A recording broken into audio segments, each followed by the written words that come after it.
पाकिस्तान की परेशानी इस बात को लेकर भी है कि प्रधानमंत्री नरेंद्र मोदी की लोकप्रियता बहुत सारे मुस्लिम मुल्कों में भी बढ़ी है। मिडिल ईस्ट के देशों के साथ, सऊदी अरब के साथ भारत के रिश्ते बेहतर हुए। इसीलिए पाकिस्तान लगातार शरारतें करता रहता है और आज एक और शरारत की। पैगंबर साहब पर नूपुर शर्मा के कमेंट के बहाने ऑर्गेनाइजेशन ऑफ इस्लामिक कंट्रीज को भड़काया। पाकिस्तान के प्रेशर में ओआईसी ने जो बयान जारी किया उसमें कहा गया कि इस्लाम और मुसलमानों के खिलाफ ऐसे बयान एक मुहिम का हिस्सा हैं। ओआईसी के बयान में यह कहा गया कि पहले मुस्लिम स्टूडेंट को क्लास में हिजाब पहनने से रोका गया, फिर मुसलमानों के खिलाफ वायलेंस हुई, उनकी प्रॉपर्टी तोड़ी गई। ओआईसी ने कहा कि भारत सरकार को मुसलमानों के हक, उनकी कल्चरल आइडेंटिटी और मुसलमानों के प्लेसेस ऑफ वर्शिप को बरकरार रखने की कोशिश करनी चाहिए। भारत ने ओआईसी के स्टेटमेंट पर रिएक्ट किया, कड़ा एतराज जताया। फॉरेन मिनिस्टर ने ओआईसी के बयान को गैर जरूरी और नैरो माइंडेड यानी छोटी सोच वाला बताया। उन्होंने कहा कि भारत सभी धर्मों का, सभी मजहबों का सम्मान करता है। यह भारत की संस्कृति है। पिछले दिनों कुछ लोगों ने जो कमेंट किए वो भारत सरकार का स्टैंड नहीं है और जिन्होंने कमेंट किए उनके खिलाफ एक्शन लिया जा चुका है।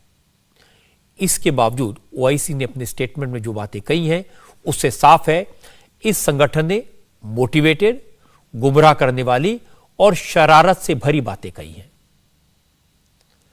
ऐसे लग रहा है जैसे ओआईसी किसी के कहने पर डिवाइसिव एजेंडा चला रहा है।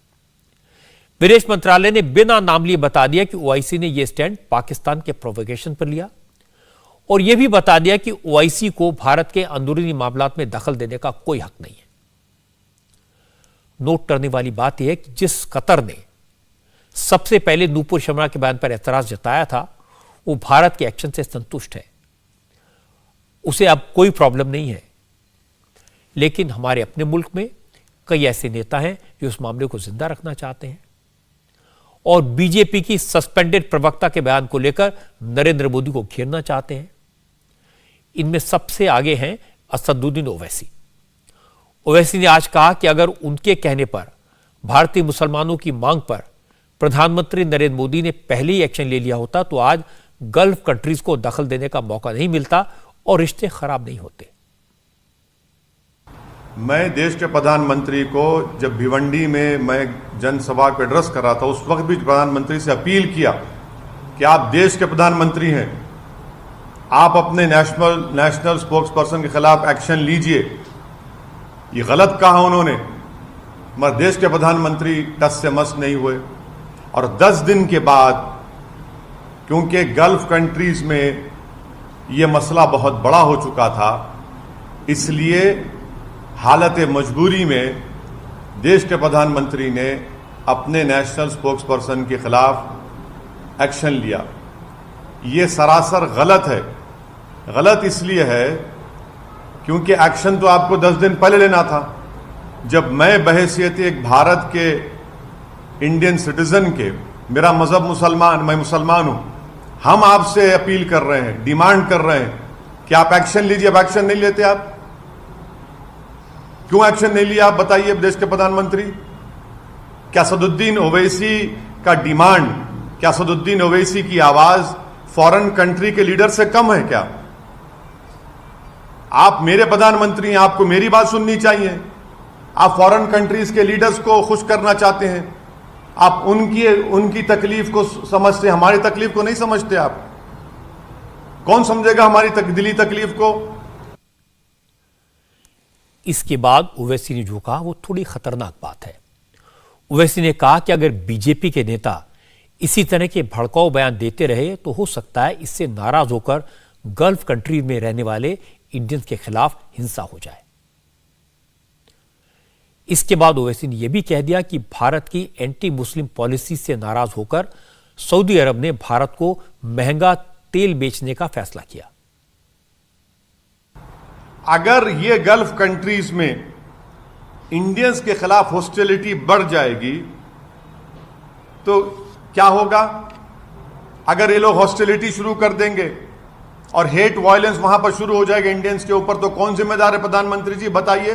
कि इसका मुझे जो एप्रीहेंशन है, अगर कल इजिप्ट, सऊदी अरेबिया कुछ अगर वो अपनी पॉलिसी में तब्दील करते और ये कहेंगे कि नहीं सुएज कनाल से इंडिया के गुड्स नहीं गुजर सकते, कौन जिम्मेदार है प्रधानमंत्री इसका बताइए।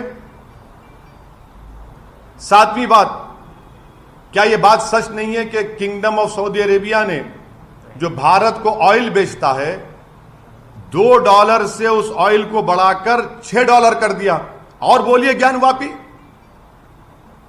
और बोलिए बोलिए और बोलिए, गालियां दीजिए मुसलमानों को, इस्लाम को। अब ये $2 से $6 कर दिया है और प्रधानमंत्री बताना पड़ेगा देश को, अमेरिका को रेट नहीं बढ़ा, सऊदी अरेबिया ने ऑयल बेच, वही रेट पे बेच रहे हैं। भारत को $2 से $6 कर दिए। प्रधानमंत्री कौन सी फॉरेन पॉलिसी आपकी? तो आप ये कहना चाहते हैं कि मुस्लिमों के साथ यहाँ पे हो रहा है, इस वजह से बढ़ा दिया? नहीं, मैं ये कह रहा हूं कि आपकी फॉरेन पॉलिसी जो है बिल्कुल नाकाम फॉरेन पॉलिसी है। कैसे सऊदी अरेबिया हमको $2 से $6 में बेच रहा है, अमेरिका को $2 में बेच रहा है, क्यों भाई? सऊदी अरब की तरफ से भारत को जो तेल बेचा जा रहा है उसकी कीमतों लेकर ओवैसी ने आधा सच आधा झूठ बोला। ओवैसी की बात सच है कि सऊदी अरब ने भारत को बेचे जाने वाले तेल की कीमतें $2 से बढ़ाकर $6 कर दी हैं। लेकिन ओवैसी ये बताना भूल गए कि तेल की कीमतें सिर्फ भारत के लिए नहीं बढ़ाई गई, सभी एशियाई मुल्कों को सऊदी अरब ने इसी कीमत पर तेल बेचने का फैसला किया है, जिसमें चाइना भी शामिल है और जापान भी शामिल है। लेकिन ज्ञानवापी का नाम लेकर ओवैसी ये इंप्रेशन देने की कोशिश कर रहे हैं कि भारत में मुसलमानों पर जुल्म हो रहे हैं और इसकी वजह से सऊदी अरब ने भारत को तेल महंगे दामों पर बेचने का फैसला किया। लेकिन उन्हें यह नहीं बताया कि बाकी एशियाई देशों को भी सऊदी अरब महंगा तेल क्यों बेच रहा है।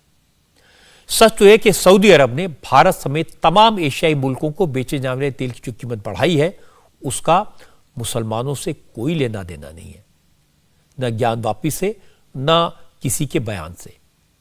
रशिया और यूक्रेन के बीच जो लड़ाई चल रही है उससे जो संकट पैदा हुआ है उसकी वजह से सऊदी अरब ने तेल महंगा किया है।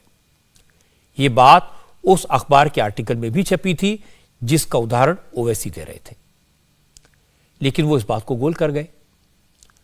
आज ओवैसी ने यह भी कहा कि नूपुर शर्मा के मामले में सिर्फ उन्हीं की पार्टी ने आवाज उठाई, वो सारी पार्टियां खामोश रहीं जो खुद को सेक्युलर कहती हैं। ये जितने सो कॉल्ड सेक्युलर पार्टीज है इनके मुंह में भी दही जम गई थी। सिर्फ हम ही बोल रहे थे एज अ पॉलिटिकल पार्टी, और केरला में मुस्लिम लीग बोल रही थी पॉलिटिकल पार्टीज का। दूसरे तमाम जो सो कॉल्ड सेक्युलर पार्टी वो तो बोल ही नहीं रहे थे, कुछ नहीं बोल रहे थे, अब बोल रहे हैं कल से।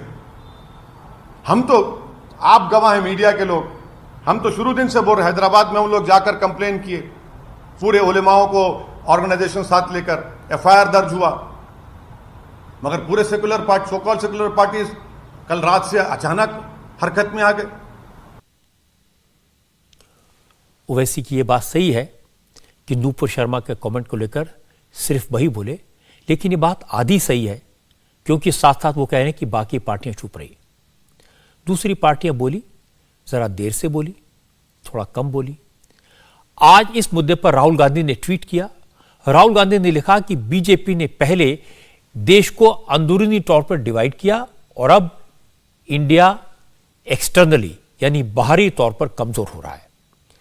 बीजेपी की कट्टरता ने भारत को न सिर्फ दुनिया से आइसोलेट करवा दिया बल्कि ग्लोबल स्टेज पर भारत की साख को धक्का लगा है। कांग्रेस के दूसरे नेताओं का कहना है कि नूपुर शर्मा को सस्पेंड करना काफी नहीं है, उन्हें तो जेल भेजा जाना चाहिए। सिर्फ ये कि उनको पार्टी से निकालना चाहिए था, बल्कि उनके खिलाफ कानूनी कार्रवाई करनी चाहिए।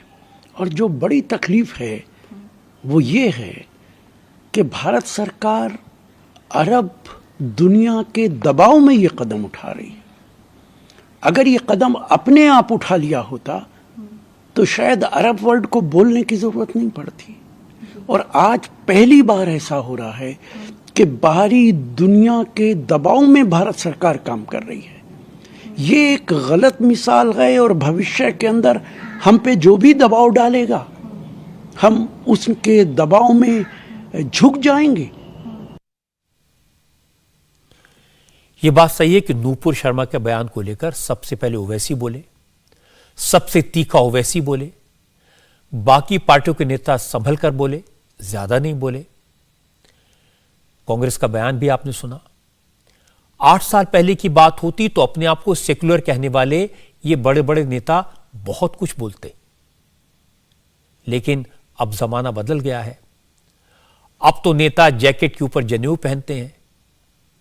अब तो नेता जब मंदिर में जाते हैं तो उसका वीडियो बनाकर सोशल मीडिया पर पोस्ट करते हैं। अपने आप को सेक्युलर कहने वाले नेताओं के सपने में कभी भगवान कृष्ण आते हैं तो कोई हनुमान जी की गदा घुमाता है। और दूसरी बात है कि दोनों तरफ के कट्टरपंथी नेता सोशल मीडिया पर खूब शोर मचा रहे हैं। कोई कह रहा है कि बीजेपी को अपनी प्रवक्ताओं को सस्पेंड नहीं करना चाहिए था, तो कोई कह रहा है कि बीजेपी ने इस्लामिक देशों के प्रेशर में आकर काम किया।